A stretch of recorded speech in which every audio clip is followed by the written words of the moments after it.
Ici même, le week-end dernier, il faisait beau, pas comme aujourd'hui, et les voitures du BTCS étaient présentes pour la course phare de la saison, les 12 heures. Un plateau de qualité et une course à rebondissement. Le public nombreux a été gâté. Les 12 heures de Spa, c'est le grand rendez-vous annuel des amateurs de courses de voitures de tourisme. Une épreuve de plus en plus prisée par les pilotes et les spectateurs, notamment pour son ambiance à nul autre pareil.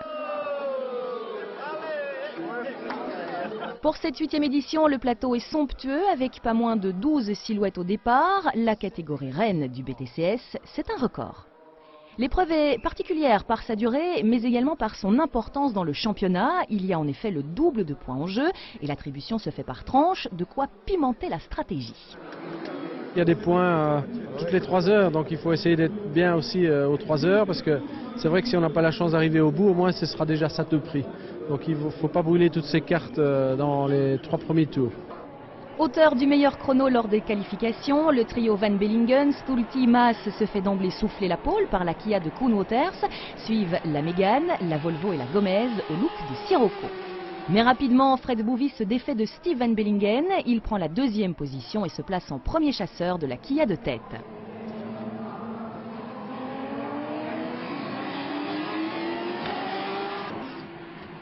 La course est partie sur un rythme très élevé et les positions changent constamment dans le top 4 entre la Kia, la BMW, la Gomez et la Renault.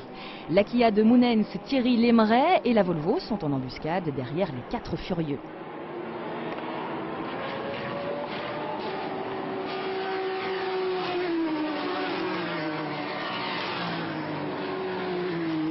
Quelques équipages sont rapidement éliminés de la course, sortie de route très violente mais sans gravité pour le pilote australien de cette Seat. Problème technique pour la toute jeune Gomez de Schmetz-Cortals-Fumal, la course fait ses premières victimes.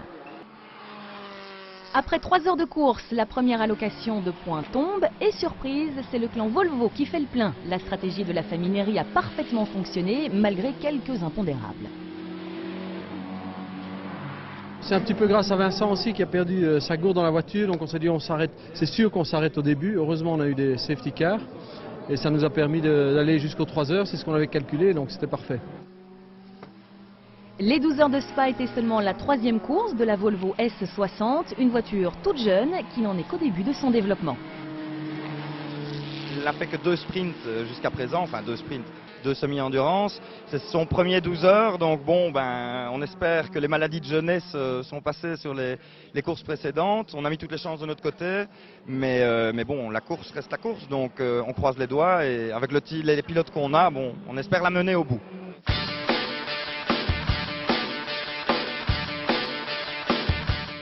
Le traditionnel duo Radermaker-Van de Poel était renforcé par la présence de Rob Huff, pilote Chevrolet en WTCC. Évidemment, c'est très différent. En WTCC, on fait quasiment des tours qualifs d'un bout à l'autre de la course, en cherchant le dernier dixième, en montant sur les bordures, en coupant dans l'herbe.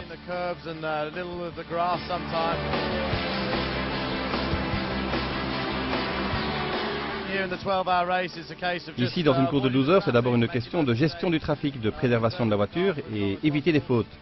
La voiture est fantastique à piloter. Je l'ai découverte mercredi, j'ai fait une 15aine de tours et je me suis vite adapté. C'est une voiture très stable et très agréable à piloter.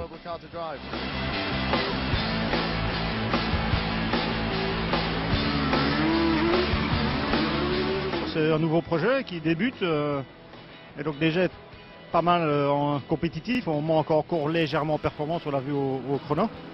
Par contre là en course, on va essayer de ne rien lâcher comme on dit, donc d'essayer de rouler le plus vite possible tout le temps, en ménageant quand même un peu la voiture, mais bon, elle a l'air de bien accepter le traitement jusque là, même les pneus, bon elle change un peu de comportement, mais elle n'est pas trop difficile à conduire, il faut juste ajuster un peu la façon de piloter, mais non, c'est de bon augure.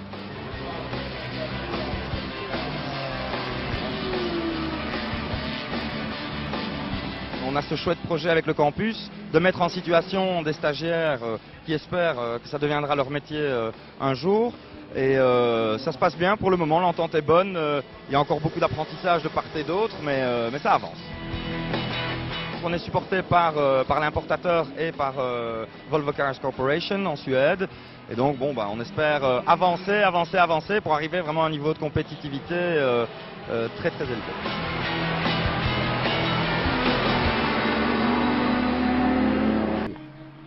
Après avoir pris les points des 6 heures, la Mégane mène avec un tour d'avance sur la Volvo et la BMW KS Motorsport SKP.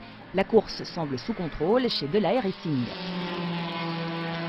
Mais une fois encore, il suffira d'un petit incident pour priver l'équipe de la victoire. En vue de l'arrivée, Christian Kelders s'accroche avec un attardé. Le pilote est dépité. C'est la deuxième année de suite en plus. On est chaque fois en tête et chaque fois à 1h du matin à peu près, hein, 1h moins quart, là, ça nous arrive. Quoi, donc, pas de chance. Après une longue intervention, la Mégane repartira pour terminer 4e.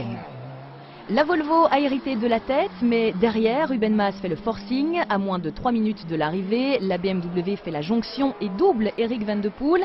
Dans le clan Volvo, c'est la déception.